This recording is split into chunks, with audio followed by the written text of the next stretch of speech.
Bienvenue dans les vraies voix du foot, comme tous les mardis soirs de 20h à 21h sur Sud Radio. Ils sont en pleine forme. Salut Guy Carlier. Bonjour à tous. Je te sens dans une forme olympique. Je me sens très bien, très heureux de vous retrouver tous. Et comme chaque mardi. Comme chaque mardi soir. Il est aussi dans une forme européenne, là pas olympique, comme la Ligue des Champions c'est la semaine prochaine. Emmanuel Galasso, ça va ? Bonsoir Philippe, en très grande forme, absolument. Il est en forme, enfin j'allais dire même, ils sont en forme Régional 2, puisque c'est là que joue leur club. Toujours plus. Premier scandale dans cette émission. Là. Maxime Sénat et Quentin Frédon, ça va la N2, il n'y a pas eu de match. Le prochain match le 5. Ça commence ce week-end, donc très heureux. Saint-Hilaire, ce samedi à 18h, venez nombreux. Saint-Privé-Saint-Hilaire, ça fait rêver. Je ne savais même pas que ça existait. C'est bien, on prend tous les jours avec la Nationale 2. Au menu des vraies voix, on va parler du titre de champion qui est acquis désormais. Il n'y a plus que la différence de but qui pourrait faire la différence. Et vu l'écart, c'est plié du Paris Saint-Germain. Ensuite, Marseille. Est-ce que Marseille est en crise ? Oui, 3 défaites sur les 4 derniers matchs, y compris contre des équipes qui jouent pour ne pas descendre comme Reims le week-end dernier. Venez nous donner votre avis au 0826 300 300. On parlera ensuite des Européens potentiels. Ils sont 6, OM, Monaco, Nice, Lille, Strasbourg et Lyon. Et on conclura avec notre ami Alexandre Corboz du But Football Club, qui était à Saint-Étienne, donc à Geoffroy Guichard, pour le match de samedi dernier entre les Verts et le PSG. Le match qui a assuré le titre au PSG, mais qui a envoyé les Verts en position de relégable. Est-ce que les Verts descendent vers la Ligue 2 ? On en parlera avec Alexandre Corboz. Allez, c'est parti pour les vraies voix du foot. Sud Radio, les vraies voix du foot. Et Guy, as-tu un édito ce soir ? Oui, mais j'ai remarqué que quand je faisais des éditos prétention un peu poétiques et tout, vous endormiez, vous endormez la bouche ouverte quelquefois même.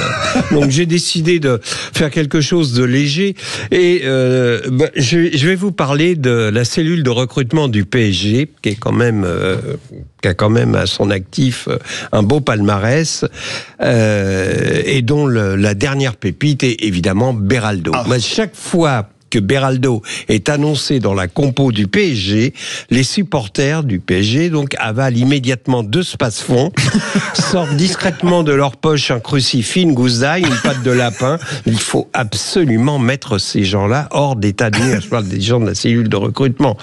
Mais en fait, notre ami Beraldo n'est que le dernier d'une longue lignée, d'une longue liste de joueurs en carton que nous ont refilé les Brésiliens et plus généralement les Sud-Américains depuis des décennies. Alors, je vous explique comment ça se passe. De la même façon que pour les cafés, les vendeurs sud-américains accueillent l'acheteur parisien qui s'appelle El Gringo, lui montrent ce qu'ils ont de mieux. Mais le gars est un malin, il dit « je veux pas celui-là, je veux le beau sac là-bas que tu me caches. Là. » tu es un malin, El Gringo. Et oui, mais non.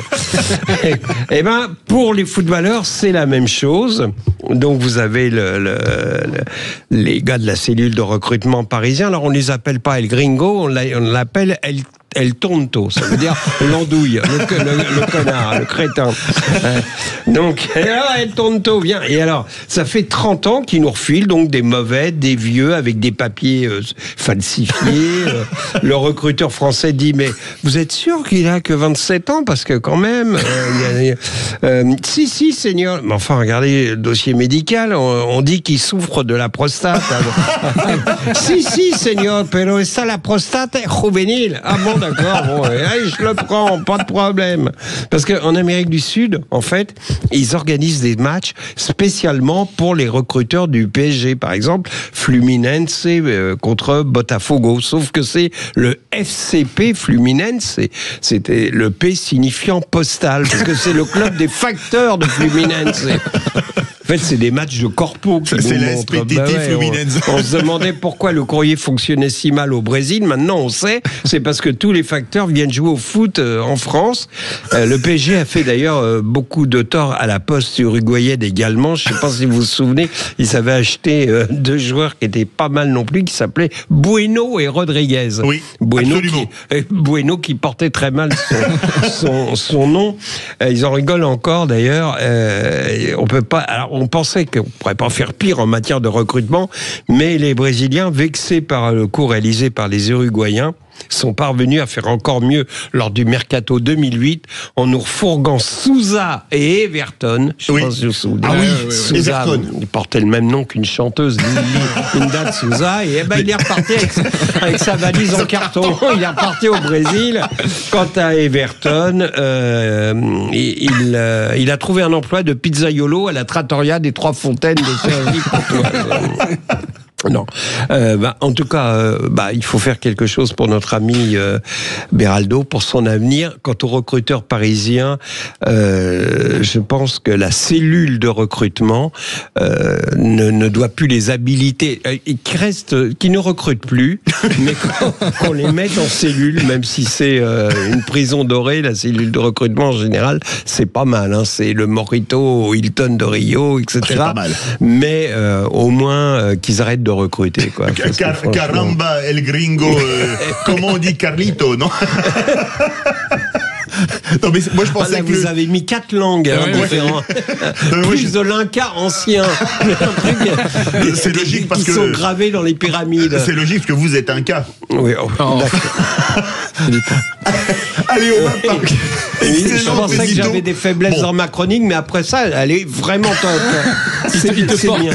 Donc pour moi, les deux pires recrutements, ceux-là sont bien. C'était quand même Vampeta et Janowski il y a quelques années. Ah, PSG, là, c'était quand même le record du monde, là, non?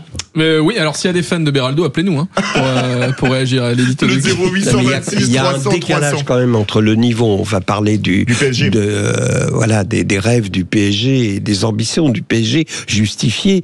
Il y a quand même un décalage entre le niveau de Beraldo et des autres. Ah, ça c'est clair. Alors justement, le PSG. Bon, on peut dire qu'ils sont champions, hein. Il n'y a plus que la différence de but avec Monaco. Il faudrait qu'ils perdent tous leurs matchs d'un but et que Monaco gagne tous les siens de 2 voire 3 buts. Est-ce que c'est le meilleur PSG de l'histoire? Parce que je rappelle qu'ils ont perdu 0 match, alors que nous sommes à, de mémoire, 7 journées de la fin. Absolument, et surtout, vous avez remarqué que Luis Enrique insiste là-dessus. Et généralement, quand le PSG, ce qui arrivait quand même lors des précédentes saisons depuis le rachat du Qatar, était champion assez tôt dans la saison, il y avait un relâchement automatique, quand en plus il n'y avait pas de Ligue des Champions en cours. Et là, on sent que justement, Luis Enrique est attaché à ça. Alors, imagine bien qu'en ligne de mire, justement, il a cette Ligue des Champions et qu'il veut garder la compétitivité qui passe par une régularité en championnat. Mais moi, sur l'histoire récente du PSG, je pense que c'est le meilleur PSG. Mais bon, on parle de quadruplé. La question va se poser pour la Ligue des Champions. Le championnat, c'est fait. La Coupe de France, ils sont ultra favoris. Ils jouent Dunkerque ce soir à Lille. Ça peut être une finale donc soit entre Reims et soit entre Cannes qui s'affronteront demain. Donc c'est évidemment sur la Ligue des Champions que ça va se jouer. Et c'est à la fin de la saison qu'on jugera de ça. Et si en effet ce PSG fait le quadruplé, je pense qu'il n'y aura aucun débat là-dessus pour dire que c'est le meilleur PSG, au moins sur les 15 dernières années. Guy, le quadruplé, juste une parenthèse sur Dunkerque quand même, qui n'est pas une petite équipe de Ligue 2. Ah non, qui joue la montée, qui joue la montée et qui a eu depuis quelques semaines, 2-3 semaines, ça va un peu moins bien, mais qui était assez impressionnant dans les semaines qui ont précédé, qui ont vraiment un bon jeu de Ligue 2. Oui. Et d'ailleurs, l'équipe de Luis Enrique ce soir montre qu'il prend Dunkerque au sérieux et qui se dit pas que c'est un match de On a la compo a priori, Quentin, pour le PSG Dunkerque de ce soir, la composition. Je peux chercher maintenant qu'il a parlé del Gringo, la composition del Club de Paris. Absolument. Alors au gardien, on aura Donnarumma évidemment. En défense, Marquinhos, Hakimi, Mendes et Beraldo. Au milieu de terrain, Neves, Ruiz, Vitinha. Et en attaque, l'équipe annonce Dembélé, Kvaratskhelia, Barcola. Mais il y a une info RMC Sport, Kvaratskhelia serait malade, donc il serait pas titulaire. Donc on attend son remplaçant. Mais c'est quand même la grosse équipe. C'est-à-dire qu'il va jouer à gauche, Beraldo, d'après ce que j'ai compris. Pour ton plus grand plaisir, Guy. C'est bien. C'est sûr, contre Nuno Mendes et Beraldo, il n'y a pas photo. Bon. C'est comme à l'époque entre Colter et Roberto Carlos, pour rappeler un recrutement rapide du PSG. Guy, tu y crois au quadruplé pour le PSG? On peut pas répondre à ces questions. Ils ont déjà un triplé, ils ont déjà un doublé garanti. On peut répondre subjectivement. On peut répondre que subjectivement à une telle question. Évidemment, on peut pas dire, il faudrait qu'on qu'on essaye de contacter Elisabeth Tessier. Oui, il y a quelqu'un qui peut répondre. Elle va se gourer, donc il suffit simplement de prendre l'inverse de ce qu'elle dira comme pronostic et t'auras bon. Mais à part ça, c'est de l'ordre de la voyance. Enfin, je veux dire, on peut pas. Il y a tellement de paramètres. Mais la question est pas si bête qu'elle en a l'air, parce qu'en fait, mais parce que c'est ce qui nous fait vibrer, c'est ce qui nous fait. Évidemment, on y répond avec nos sensations, et nos sensations vis-à-vis du PSG, elles sont excellentes en ce moment. C'est clair. Elles sont excellentes. Donc sur ce qu'on vit, avec ce que nous fait vivre ce club en ce moment, on dit oui, ils sont capables. Est-ce que tu es d'accord avec moi, Guy, pour dire que le PSG n'a jamais été aussi programmé qu'actuellement pour aller au bout, sans dire ils vont aller au bout ou pas. Absolument. Mais t'es d'accord avec ça. Absolument. Et surtout, moi, ce que je voudrais dire, c'est que on a eu des PSG qui nous ont enchantés, enfin, à l'époque, Ibra, etc. Mais même avant, d'ailleurs. Hein. On n'a jamais senti une telle certitude dans le jeu. C'est vrai. Il y a eu des individualités, il y a eu des choses comme ça, mais là il y a une certitude, et puis surtout ils en veulent, c'est-à-dire qu'ils sont capables, ils savent qu'ils ont le fond de jeu et ils ont la niaque pour le mettre en place, et ils ont pour une ne chose pas avoir peur. Que le PSG n'a pratiquement jamais eu le mental, la preuve par le match contre Manchester City, la preuve contre le match à Anfield, non? Oui, ça offre des certitudes en fait. Ce genre de match référence, quand on parle de match référence, c'est que c'est des matchs dans lesquels tu as réussi à inverser des situations, ce qu'ils ont fait face à City en deuxième mi-temps, et où ça te crée des certitudes. Et ce PSG-là, avec cet entraîneur-là, ça veut dire que si voilà, il y a le match face à Villa, admettons, ils se qualifient. Soyons fous. Ils sont favoris, mais tout peut arriver. Ils affrontent le Real en demi-finale, le Real qui est porté par la magie de la Ligue des Champions. Si ce PSG-là est mené 1, 2-0, 2-1, 3-2, il y a une situation défavorable en plein match, les joueurs se diront, on l'a déjà fait. Donc on peut le faire. Et croient en leur coach. Et croient en leur coach. S'il y a une décision qui est prise, ils diront, mais grâce à lui, on a déjà retourné des situations. Donc ça, il y a rien d'anodin là-dedans. Et tu vois, il suffit de voir l'historique des Ligues des Champions. Le vainqueur de Ligue des Champions, il a construit. C'est au cours d'un parcours, c'est au cours de moments où tu surmontes collectivement ça peut être parfois c'est des blessures. Quand tu perds un cadre, ça crée un déclic au niveau des joueurs qui vont gagner pour un joueur en se disant, c'est pour lui qu'on va le faire. T'as des choses inexplicables qui vont au-delà de la qualité pure et individuelle, comme disait Guy, de certaines équipes. Et oui, moi je pense que ces matchs références peuvent servir le PSG dans les moments clés. Oui, absolument. On est plus sur une star qui débloque la situation. C'est-à-dire que maintenant, c'est pas Mbappé qui fait un exploit, qui dit 3 joueurs et qui la met au fond. Maintenant, ils ont vraiment, et je voudrais en profiter, je suis désolé d'apporter une note négative sur d'autres choses, mais il faut quand même le dire, ça souligne d'autant plus par paradoxe, l'escroquerie Pochettino, par exemple. Oui. Quand un entraîneur est pas capable de... Là, Luis Enrique a dit, j'ai besoin d'1 an et demi, d'un certain temps, pour mettre en place quelque chose. Il l'a fait. Il est pas venu prendre son salaire tous les mois et puis gérer des égos.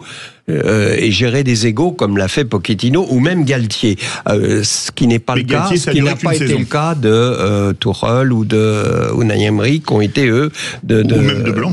Et c'est là qu'on voit quand même un tout autre vestiaire à gérer, pardon. Oui, bien sûr. Il avait les gros stars dans le vestiaire. Ils ont passé leur temps à gérer les égos, mais ça fait partie. Et là, Luis Enrique a le luxe de ne pas avoir d'égos à gérer, justement. Ouais, il a l'équipe qu'il a voulu aussi. Parce que c'est vrai. Il a piloté le recrutement, on lui a donné les clés et au final, ça marche. C'est ça. Et on peut toujours, je rappelle qu'on est le 1er avril, c'est pas un poisson évidemment, on peut rêver, moi je pense, de quadrupler pour le PSG. Je pense que Aston Villa, ça devrait passer. Après, c'est le Real. Parce que le Real devrait être en demi-finale. Ou Arsenal, s'il vous plaît, merci. Oui, alors là, ce serait une bonne surprise de prendre Arsenal, à mon avis.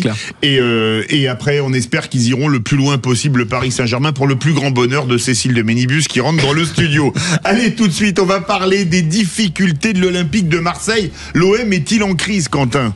Qu'est-ce qu'on en dit sur les réseaux sociaux ? Alors, selon nos auditeurs à qui on a posé la question, c'est un 50-50. 50% des auditeurs pensent que l'OM, oui, est en crise. Eh bien, écoutez, vous voulez réagir, le 0826 300 300. Retour des vraies voix du foot avec bien évidemment Guy Carlier, Emmanuel Galasso, Maxime Sedna, Quentin Fredon, et c'est l'heure de ton édito, Emmanuel. Alors Emmanuel, c'est la crise à l'OM ou juste une mauvaise passe ? Alors j'ai envie de te dire, Philippe, pour moi c'est clair et net, c'est la crise. C'est la crise à l'OM. On a eu un enchaînement on a seulement une victoire sur les 5 derniers matchs pour l'OM, 3 défaites consécutives. Et on a surtout on a surtout le dernier match face à Reims qui pour moi est le dernier match face à Reims, il est symptomatique de tous les maux dont souffre l'Olympique de Marseille lors du dernier mois et demi, on va dire, sur les 6 derniers matchs. Et surtout, il y a une absence de réponse, que ce soit de la part des joueurs. Il y a dans un premier temps Valentin Rongier qui a essayé timidement de remobiliser ses coéquipiers. Adrien Rabiot l'a fait de manière un petit peu plus musclée. Et je pense qu'il a eu tout à fait raison de le faire.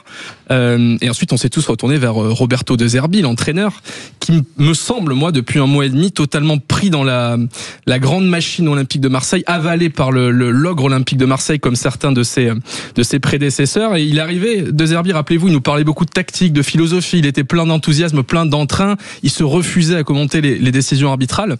Et depuis un mois et demi, on voit un nouveau Roberto De Zerbi qui ne parle que d'arbitrage, qui parle de la comparaison, qui compare le PSG et l'Olympique de Marseille en disant que c'est inégal entre eux, de toute façon qu'il n'y a pas de rivalité, que quelque part terminer deuxième de ce championnat, c'est comme terminer premier. Et il a du coup changé son management, Roberto De Zerbi, plus dur, plus sévère. C'est un peu le management du bâton. Et en fait, ce qu'on voit, c'est que ça ne fonctionne pas. Donc, vu que ça ne prend plus tactiquement au niveau de ce qu'il veut transmettre à ses joueurs, il passe à un management plus sévère. Donc, ça veut dire obliger les joueurs à dormir à la commanderie le match du soir face à Reims, supprimer les 2 jours de repos qui étaient prévus. Et même là, il réfléchit à organiser un stage de cohésion, ce qu'il avait fait avant le match face à Monaco, qui avait plutôt bien marché. Donc on sent que De Zerbi panique et que la stratégie du bâton, moi j'y crois, j'avoue, pas tellement avec les nouvelles générations de joueurs. Et je pense qu'il faut que la réaction elle arrive très rapidement du côté de Marseille, parce que derrière ça arrive fort. Il y a Nice, Lille qui sont seulement à 2 points derrière Marseille. Et il faut le dire très clairement, avec les promesses données par Marseille depuis le début de saison, la qualité de ce groupe, la qualité de cet effectif, si Marseille ne se qualifie pas pour la Ligue des Champions, pour moi, ce serait une catastrophe sportive. Dit. Et après, on va voir Anthony, supporter de l'OM. Et Emmanuel a tout à fait raison, et d'autant plus raison que ils sont non seulement en crise, mais que là l'accident industriel arrive dans quelques matchs. Ah bah comme l'iceberg devant le Titanic. Parce que on a là des gars qui sont venus, on a Greenwood, Maupay, Guéry, etc. qui sont arrivés, comme De Zerbi d'ailleurs, avec un projet, on va dire, un timing comme Luis Enrique d'1 an et demi. Pour un projet Champions League, oui. Mais là, les gars, à la fin de la saison, s'ils sont pas, ils s'en vont. Et De Zerbi s'en ira aussi. Ah oui. Et ce qui s'est passé, ils ont fait une première connerie, c'est de faire toute cette polémique sur l'arbitrage. Oui.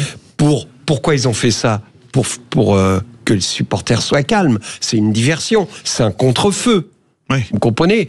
Pendant ce temps-là, on n'a pas parlé de cette défense catastrophique. Comment ils peuvent avoir des ambitions avec des Cornelius, avec ce qu'il y a en défense? Quand tu prends 3 pions à Reims, qui est quasi relégable. Mais enfin, c'est incroyable. Alors, Greenwood a complètement décroché. Visiblement, ce type-là on savait qu'il n'avait pas une très belle mentalité, mais il est venu là parce que c'était l'opportunité de se refaire un peu la cerise avec les ennuis qu'il avait eu. Oui. Il s'est un peu fait, mais ce qu'il espère, c'est retrouver un club où il puisse jouer la Champions League. C'est ça. Si jamais, et on le sent démobilisé. C'est une honte la façon dont Greenwood joue ses derniers matchs. C'est vraiment honteux. Ce mec-là se moque du club. J'ai l'impression d'avoir lâché. Hein. Il a lâché. Maupay, ça a été un feu de paille. Enfin voilà. Donc là, tous d'élite, quoi. Il reste Rabiot au milieu du terrain. Benasser, c'est bien ce qu'on disait. Souviens-toi, on émettait des réserves. On disait, mais il a pas joué beaucoup en Italie, etc. On avait des réserves. Tout le monde disait, c'est merveilleux, etc. Le milieu de terrain. Non. Moi, je suis très, très inquiet. Et de toute façon, tu ne peux pas avoir un club niveau Champions League avec une défense pareille. Anthony, supporter de l'OM, bonsoir. Bonsoir Philippe, bonsoir les vrais voix. Est-ce que tu es d'accord avec l'édito d'Emmanuel et l'approche de Guy, qui est d'ailleurs très proche de l'édito? Totalement, je pense que Emmanuel et Guy ont tout dit. Moi personnellement, je suis un petit peu désabusé en ce moment en tant que supporter de l'OM, parce qu'on pensait avoir trouvé une certaine stabilité après le mercato hivernal avec ses arrivées. Donc oui, effectivement, Bennacer qui est quand même un grand joueur qui était au Milan AC. Et effectivement, depuis le mois de janvier, tout se casse la figure. On a été éliminé en Coupe de France. On s'est installé dans une espèce de confort illusoire, en pensant qu'on n'avait qu'un seul match par semaine et que la deuxième place serait offerte. Pas du tout. On voit que derrière ça continue à suivre, et puis nous on perd des points, on n'arrive pas à battre les équipes qui sont pourtant sur des séries de 15 matchs sans victoire, et ça commence à m'énerver en tant que supporter de l'OM. Le point de rupture, Anthony, tu le vois à quel moment, toi? C'est à quel moment que ça a basculé du mauvais côté pour toi? Moi, je pense que le match contre Lens a fait vraiment beaucoup de mal, parce qu'on reçoit cette équipe lensoise avec 8 titulaires absents, quelque chose comme ça. Donc on se dit c'est bon, c'est 3 points offerts. Je crois que les équipes derrière nous allaient s'entretuer lors de cette journée. Donc on se disait c'est bon, c'est l'occasion de valider cette deuxième place. Tu perds contre Lens à la surprise générale à la dernière seconde. Tu vas perdre au Parc, bon ça comme tout le monde, logique. La semaine suivante. Et puis là tu reviens avec de meilleures intentions à Reims, et tout se casse la figure au bout de 30 minutes avec la blessure de Balerdi, le but dans la foulée. Tu reviens après la mi-temps, tu perds 2-0, tu comprends pas ce qui se passe. Et voilà, ça fait 0/9 en 3 semaines, et derrière tout le monde est revenu, et on se retrouve même avec Lyon qui est 7e et qui est juste à 4 points. Guy veut réagir. Moi je vais dire une chose. Pour moi, le match contre Lens, c'est vrai que c'est un match important, mais le tournant, il y a aussi quand même la défaite à Auxerre avec le dégoupillage de tout le monde, qui avait quand même pas fait du bien à mon avis non plus. Guy, tu as parfaitement raison. Tu as souligné le problème de jouer qu'un seul match par semaine, parce qu'en fait, bien sûr, physiquement, c'est usant de jouer plusieurs compétitions. Jours, oui. Là, ils ont été éliminés contre Lille au tir au but de la Coupe. Et c'est une équipe qui joue un match par semaine, donc il n'y a pas d'entraînement. Tu vois ce que je veux dire? Il n'y a pas une espèce d'acharnement comme ça. On n'est pas sur un rythme. Voilà. Quand et tu joues en Ligue des Champions le mardi ou le mercredi. Voilà, c'est pépère, quoi. C'est les vétérans du dimanche matin. Et ce qui joue aussi, c'est que Roberto De Zerbi fait des entraînements très durs, très physiques. Et quand tu as un moment de plaisir dans la semaine et 5 ou 6 jours de souffrance à l'entraînement, on l'avait vu avec Bielsa à l'époque. En fait, quand tu as aussi peu de moments de joie, parce que leur moment de joie, c'est évidemment c'est quand tu mets en pratique ce que tu as eu quand t'en as un peu, pour pas dire le mot, un peu chier, on va le dire. Voilà, pendant la semaine à l'entraînement, ton moment de joie, c'est ce moment-là. Quand t'as 2 matchs, quand t'as la Ligue des Champions, la Coupe d'Europe, en tout cas, au milieu de semaine, ça te permet d'avoir des moments de respiration, mais t'as des moments de récupération en plus qui sont pas des moments ultra tactiques, ultra physiques. Et ce qui est sûr, c'est que je pense qu'ils ont été charmés dans un premier temps, les premières semaines, les premiers mois, par cette nouvelle méthodologie, ce qui manquait clairement avant. Mais là, oui, il y a une usure. Et peut-être aussi, alors c'est une théorie, je pense que Monaco étant très irrégulier, même si je pense que Monaco a fait mais Monaco a piqué la deuxième place à l'OM quand même le week-end dernier. Pendant longtemps, quand l'OM ratait un match, Monaco ratait un match. Derrière Lille et Nice, c'était irrégulier. Le manque de régularité d'une autre équipe à part Paris, quelque part, ça a été un faux ami aussi pour l'OM. J'ai l'impression qu'il s'est senti, comme disait notre auditeur Anthony, un peu trop confortable. Anthony, tu les vois parce que la semaine dernière, Monaco a battu Nice et a pris la deuxième place à l'OM. Est-ce que tu les vois toujours finir sur le podium, les Phocéens? Je m'inquiète de plus en plus, honnêtement, parce que juste pour. Ah oui, là, à ce point, parce que nous on disait il y a pas très longtemps que la deuxième place, elle était gagnée par l'OM. Et c'est pas si vieux que ça. Je pensais également, on avait 8 points d'avance, je crois, sur le troisième il y a un mois, quelque chose comme ça. C'est ça. Oui, c'est ça. Puis, au final, Emmanuel parlait du seul match par semaine. Si on regarde le classement, Monaco, Nice et Lille qui ont été qualifiés en Europe, ils sont qu'à 1 point ou 2, donc au final, ça change pas grand-chose. Et maintenant, tout le monde est sur le même pied d'égalité. Et il y a 7 journées, et on voit que les autres prennent des points. Nous, on n'arrive pas à enchaîner. Je comprends pas ce qui se passe. Donc, je suis très inquiet, effectivement. Dis, t'es inquiet aussi. On avait pensé que c'était un problème de vestiaire, d'unité de vestiaire. Vous vous souvenez, il y avait eu ce stage en Scandinavie, Monaco, etc. Voilà, et avait suivi une bonne période, courte mais bonne. Et comme quoi, c'est pas la taille qui fait c'est pas la longueur. Vous savez, mon cher Philippe, qui fait la différence. Mais ils vont pas refaire le truc. C'est pas une partie de Mario Kart où la bouffe. Mais là, ils le refont. Ils vont le refaire, mais c'est pas ça qui va refaire une équipe. C'est pas ça qui va refaire une équipe. l'effet électrochoc aura disparu. Exactement. Voilà, exactement. Sur une fois, mais pas deux. Alors, on va faire les pronos. Pour toi, l'OM va finir à quelle place, Anthony? Pour moi, malheureusement, je vais vous répondre 5e. Écoutez, on se contentera de l'Europa League. Là, c'est l'Europa League, là, oui. Ouais. Pour toi, Guy? Non, moi je pense qu'ils peuvent arriver, compte tenu de ce qu'on vient de dire de l'instabilité. Moi, je suis incapable de dire où on est. Franchement, Nice actuellement, où on est Lille, où on est même Monaco, ou Lyon. Lyon, on n'en parle même pas. Voilà, ils vont être troisième. Enfin, ils vont être sur le podium à un concours de circonstances, comme aurait dit Coluche. Sur un malentendu, comme dirait Michel Blanc. Je les vois 4e, Philippe. Donc, et je ne dirai pas qu'il est le 3e parce que je vais le dire un peu plus tard dans l'émission. Je tease et j'expliquerai pourquoi il y a une équipe qui, pour moi, va très bien finir la saison. Maxime, pas de pronostic? Non. Quentin, pas de prono? Non, je les vois quand même finir sur le podium. Mais après, il faut faire attention aussi à ceux qui sont derrière, parce qu'il y a quand même seulement 4 points d'avance sur la 7e place. Eh bien, ça, justement, c'est utile. Merci beaucoup, Anthony, supporter de l'OM, parce que maintenant, justement, on va parler des Européens potentiels, et ils sont 6. Marseille, Monaco, Nice, Lille, Strasbourg et Lyon. Et on sera avec Jules, supporter du LOSC. Retour des vrais voix du foot avec Guy Carlier, Emmanuel Galasso, Maxime Sénat, Quentin Fredon. Et on va parler désormais des suivants. Ce qu'on appelle le peloton ou le gruppetto, comme on dit dans le Giro, le Tour d'Italie, celui qui est derrière les leaders. Oui. Oui, le gruppetto, c'est pas ceux qui sont à la fin. Si. C'est sûr que je me suis planté. Bah oui, c'est pas grave. Le gruppetto, c'est le gruppetto, et c'est ceux qui sont à l'arrière. Oui, pour moi. Mais quand c'est comme ça, faut laisser dire des conneries. Et on accueille Jules, supporter des Dogs de Lille. Salut Jules. Bonjour. Salut Jules. Ah bah tiens, on va te poser une question avant de parler de Lille. Il y a un gros match à Lille. Ce soir, une demi-finale de Coupe de France entre Dunkerque et le PSG. Est-ce que tu vois les ch'timis de Dunkerque qui ont éliminé Lille, d'ailleurs, capables de sortir le PSG? Ça risque d'être super compliqué vu leur performance actuelle. Je parle bien du PSG. Oui. Et en Ligue des Champions, que ce soit en Ligue des Champions, enfin partout où ils vont, ils arrivent à battre les équipes. Ils l'ont montré face à Liverpool, mais bien en Ligue 1 aussi ce week-end. Pour moi, le match est presque joué d'avance. Maintenant, Dunkerque peut nous montrer des surprises, mais je suis pas très ambitieux, j'avoue. Alors, on va parler, tiens, on va commencer. Juste leur principal danger, c'est un excès de suffisance. Oui. C'est le seul risque pour le PSG. Mais qui passe parfois par la compo, qui là est sérieuse. Donc au moins tu sais qu'ils ont des consignes où ils sont concernés par les bananes. Beraldo arrière gauche.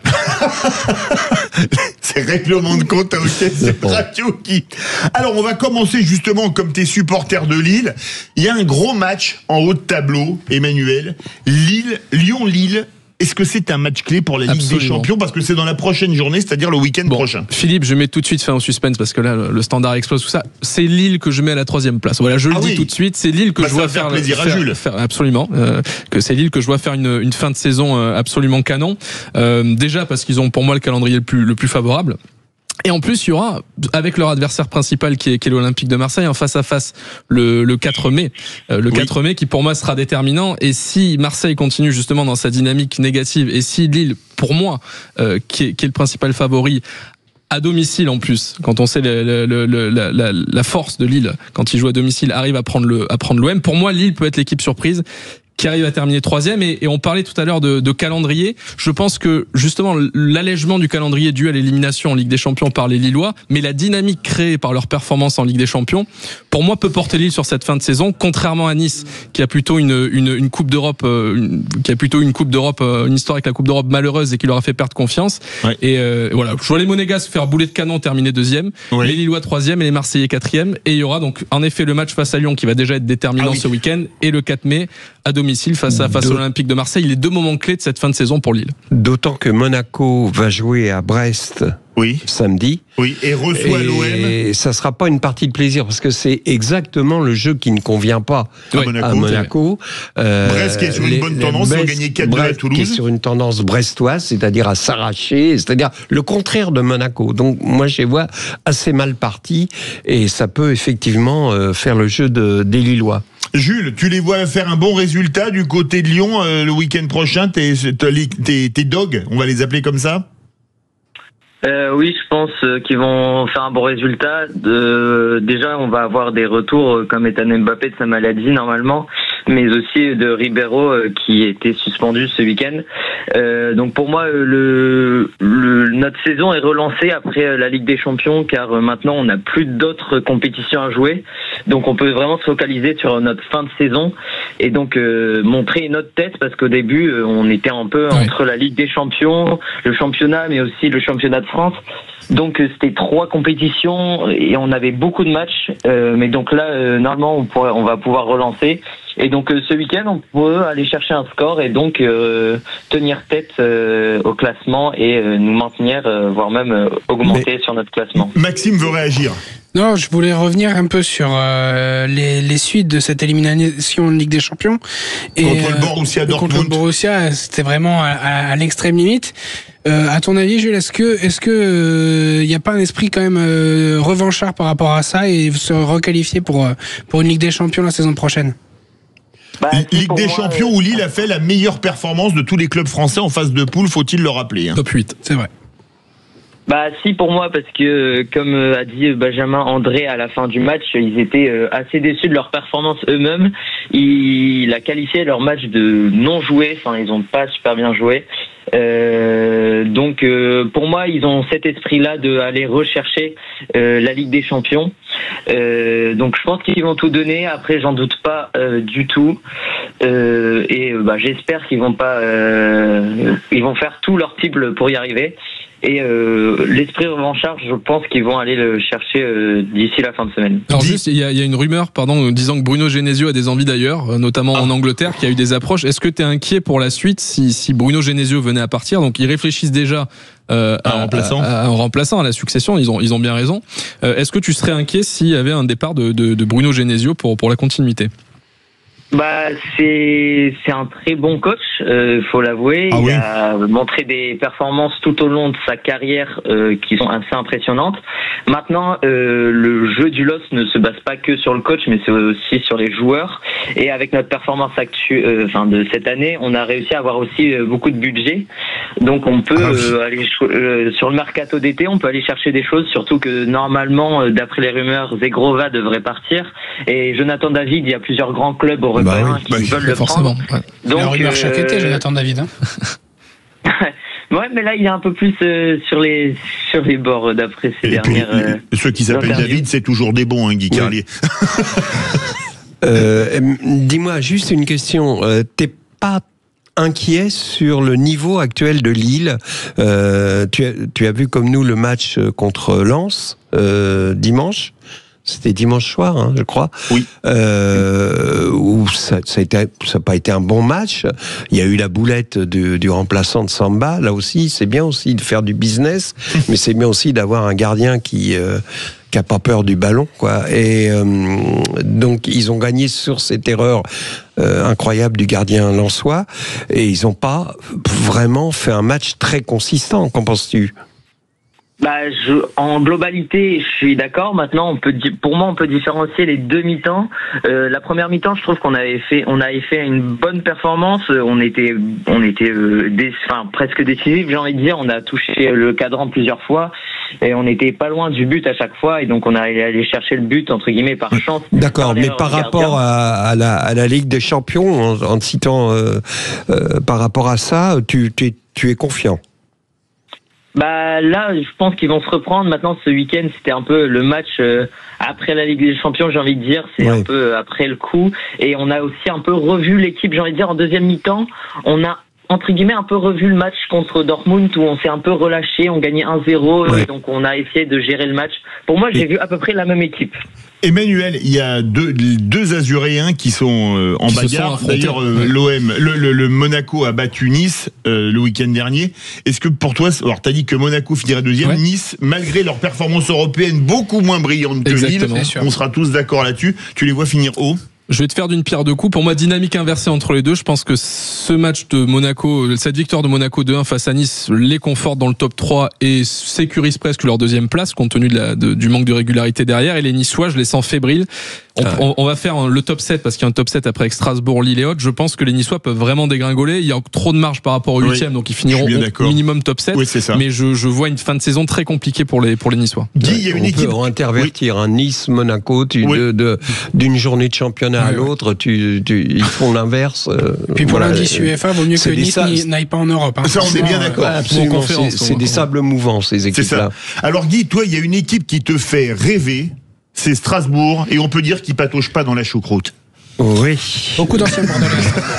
Qu'est-ce que tu veux? Mais c'est même pas la peine que je dise quoi que ce soit. Tout sera médiocre à côté. Non, j'ai été impressionné par le jeu de Strasbourg. J'ai découvert cette équipe avec des joueurs totalement inconnus. Qui ont un niveau exceptionnel. Je me suis dit, mais c'est fou, ils se sont fait prêter ces gars-là par des clubs norvégiens. Enfin, tu vois, ils ont fait des datas, des trucs très chiadés au niveau du recrutement.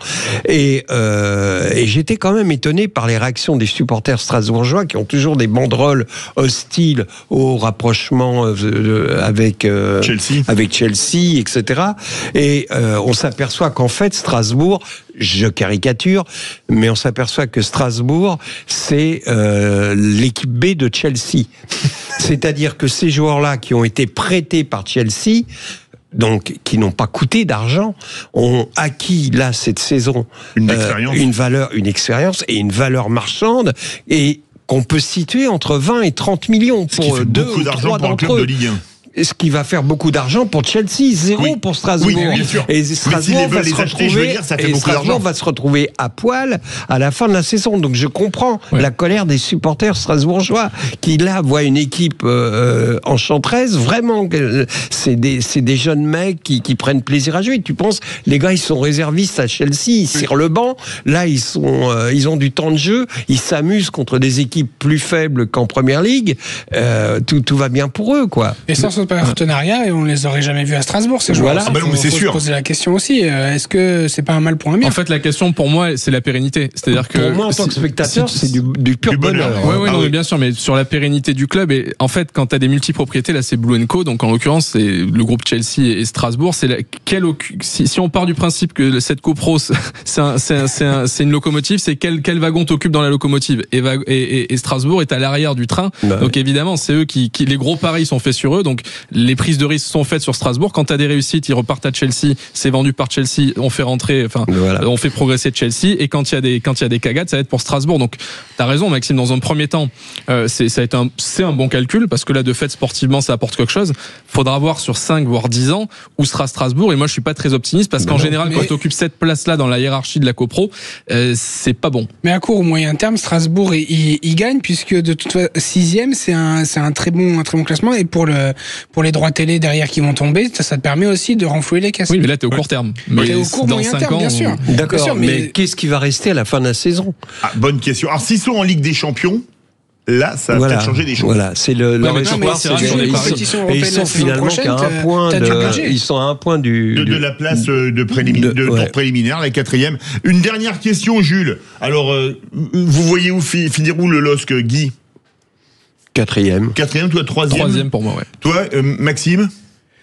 J'espère pour eux qu'ils seront 3e parce que ça travaille très bien à Lille avec un très bon président. Quentin? 4e, 4-5e. On a un jeune stagiaire avec nous, fan de foot. Marius, tu les vois combienième, le LOSC? Moi, je dirais 4e. 4e. Ben moi, je les verrais aussi 4e parce que je mettrais quand même Monaco devant et après, je pense que Marseille va quand même se refaire un peu la cerise parce que sinon, c'est vraiment problématique. Ah oui, non, mais ça... Merci beaucoup, Jules, supporter du LOSC. Tout de suite, Jules. On va retrouver notre ami Alexandre Corboz, rédacteur en chef du But Football Club. Il était à Geoffroy Guichard le week-end dernier pour les Verts qui menaient contre le PSG, mais ça s'est pas bien fini. Mais des Verts qui sont maintenant relégables. Est-ce que c'est vraiment l'année où les Verts vont redescendre vers l'enfer après en être remontés il n'y a pas si longtemps que ça? On se retrouve tout de suite dans les vraies voix du foot. Retour des vraies voix du foot avec Guy Carlier, Emmanuel Galasso, Maxime Sénat, Quentin Fredon et évidemment c'est l'heure du But Football Club. L'info du jour avec butfootballclub.fr. Et on retrouve Alexandre Corboz. Salut Alexandre. Bonsoir à tous. Guy veut te passer un message comme tu étais à Geoffroy Guichard le week-end Alexandre, dernier. Je me suis laissé dire qu'en tant que supporter lyonnais à Geoffroy Guichard, on vous a recouvert de goudron et de plumes. Est-ce que c'est vrai? Non, ça va, je suis toujours bien accueilli. Bon.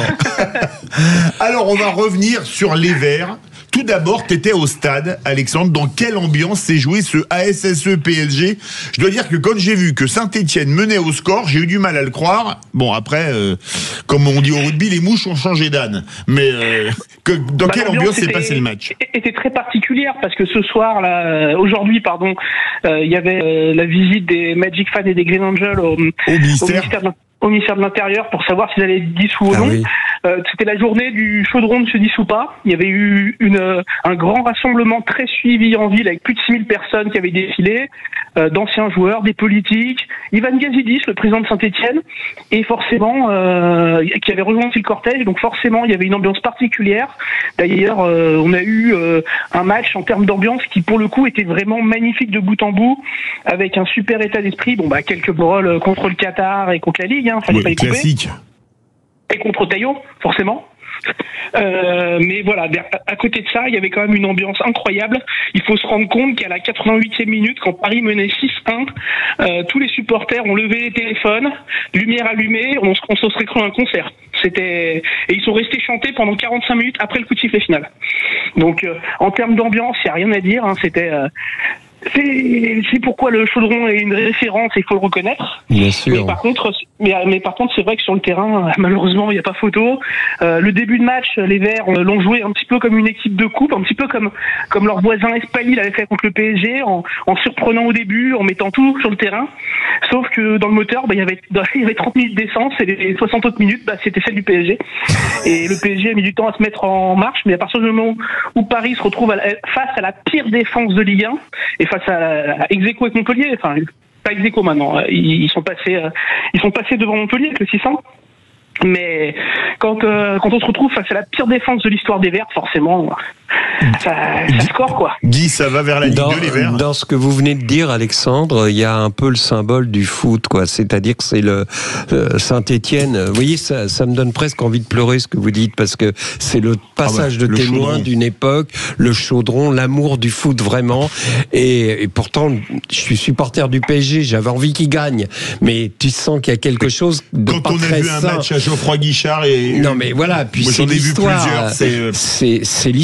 C'est l'histoire, c'est voilà, c'est en nous. C'est pour ça qu'on aime le foot. Saint-Etienne a contribué à ça. Et le foot français est né grâce à Saint-Etienne. Moi, je le dis, je le répète. Je pense que si tu demandes à n'importe quel joueur actuel du PSG ce que c'est que les poteaux carrés, ça n'évoque absolument rien pour lui. Ils n'étaient pas nés, c'était il y a 49 ans. Voilà, donc c'est l'histoire et c'est un passage de témoin dans l'histoire, quoi. Et je pense que même si tu le demandes aux joueurs stéphanois, ils savent pas non plus malheureusement.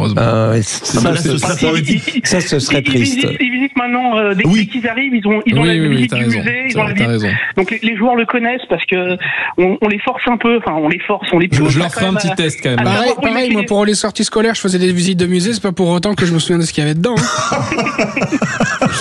Mais ils les ont vus les poteaux carrés, parce qu'ils les mettent bien en valeur. Hein. Les poteaux carrés d'Hampden Park. Bah, tu vois, on est quand même passé des poteaux carrés aux pieds carrés, comme quoi c'est une histoire de géométrie ce club. Oui, non, mais le match, il s'est passé quelque chose quand même d'intéressant dans ce match première demi-heure. Je suis d'accord avec Alexandre, et même j'ai envie de dire s'il n'y a pas cette égalisation sur le penalty de Ramos juste avant la mi-temps, on ne sait pas. Alors sans doute que Paris aurait retourné, mais ce que tu sens, c'est qu'il y a tellement de fragilité dans cette équipe de Saint-Etienne due à une accumulation au cours de la saison que cette égalisation qui n'est pas non plus un drame, Paris égalise, c'est pas a priori le drame du siècle. Non. Sauf qu'en fait, ça les a tués. Ils sont rentrés au vestiaire, les gars. Tout s'effondre, c'est un château de cartes. Ils se sont dit, on a donné notre vie pendant 45 minutes, on y était à deux doigts, on menait mais c'est vraiment l'ambiance Coupe de France. Le parallèle est parfait. C'est l'ambiance Coupe de France où tu sentais c'est Espali, où le match était fini, en fait, à la mi-temps, un partout Paris. Enfin, l'égalisation après l'égalisation de Paris, le match était terminé. Mais voilà, je pense que ça va être compliqué pour Saint-Etienne cette fin de saison, et le contexte avec les ultras n'aide pas non plus. Non. Parce que même si l'ambiance était super là sur ce match, tu sais comment ça se passe dans un club quand ça commence à partir un petit peu en cacahuète. On le voit à Montpellier aussi avec les supporters. Là, c'est parti plus qu'un peu en cacahuète. Il faut qu'il y ait une union sacrée. Si t'as pas une union sacrée entre toutes les parties prenantes du club, c'est quand sur le terrain t'as des joueurs qui sont pas en confiance. C'est un peu moins vrai pour des clubs comme Saint-Etienne, des clubs historiques où les tribunes soutiennent souvent jusqu'au bout. Hein. Oui, mais tu sais, le combat des ultras face à la LFP, je pense que il est légitime, mais il aide pas dans le combat sportif qui est sur le terrain. Alexandre, il y a une question. Vas-y, Alexandre.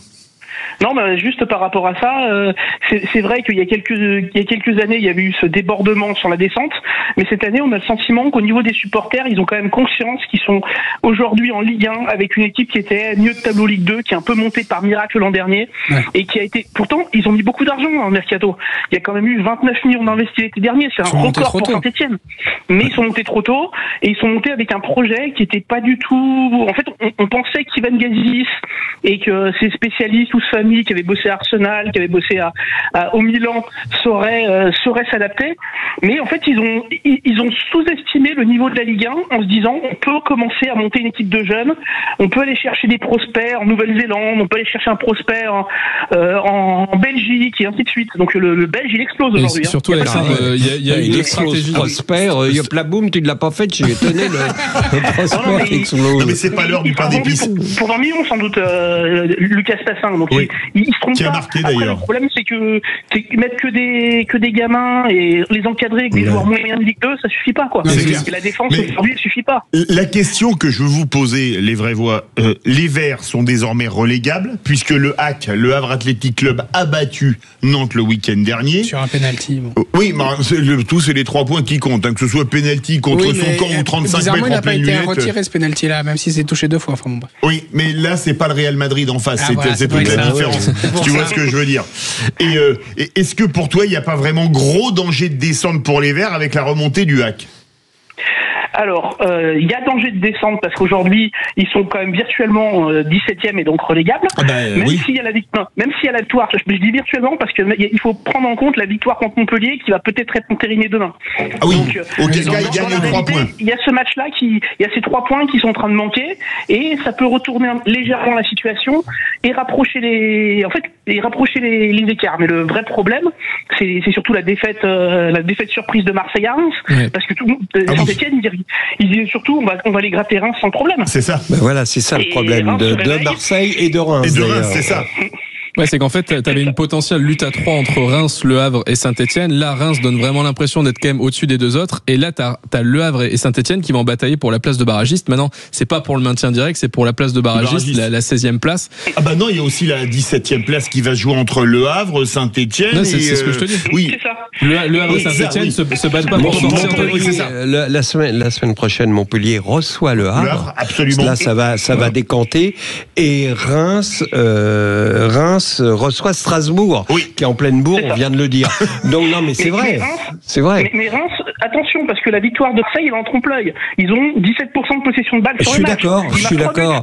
Donc ils feront pas ça tout le temps. Oui, non. Alexandre, il t'aura pas échappé que quand il s'agit du maintien, il y a quand même des matchs fondateurs et il y a des symboles forts quand tu arrives à retourner un truc. Comme de la même manière, j'allais te citer le Havre qui va gagner 4-3 à Lens. Tu peux parler du contexte, il y a eu 4 tirs cadrés, 4 buts, mais ça compte et c'est ce genre de Saint-Etienne, il manque ça. Voilà, ça exactement. À Saint-Etienne, il manque ce moment où ça bascule, ce moment où on dit ça peut nous arriver à nous aussi. Quand tu vois que ça arrive à tes concurrents directs sur 1, 2 ou 3 matchs et que toi ça t'arrive jamais, je pense qu'aujourd'hui on peut faire le classique. Montpellier dernier est condamné. Oui. Pour moi, Reims, c'est mon avis, mais même si t'as raison sur le match face à Marseille, ils ont pas été flamboyants, mais je trouve qu'ils ont quand même tenu tête à Marseille et ils ont gagné à la régulière. C'est pas un hold-up absolu, c'est 3-1, c'est pas un hold-up absolu. Donc c'est pour ça que je mets Le Havre et Saint-Etienne au même niveau et je mets avantage au Havre. Pour les matchs références, la victoire 3-2 face à Nantes et celle à Lens, et en calendrier plus favorable, et Saint-Etienne qui montre beaucoup de signes d'une équipe qui va descendre pour moi. Maxime veut réagir. Moi aussi.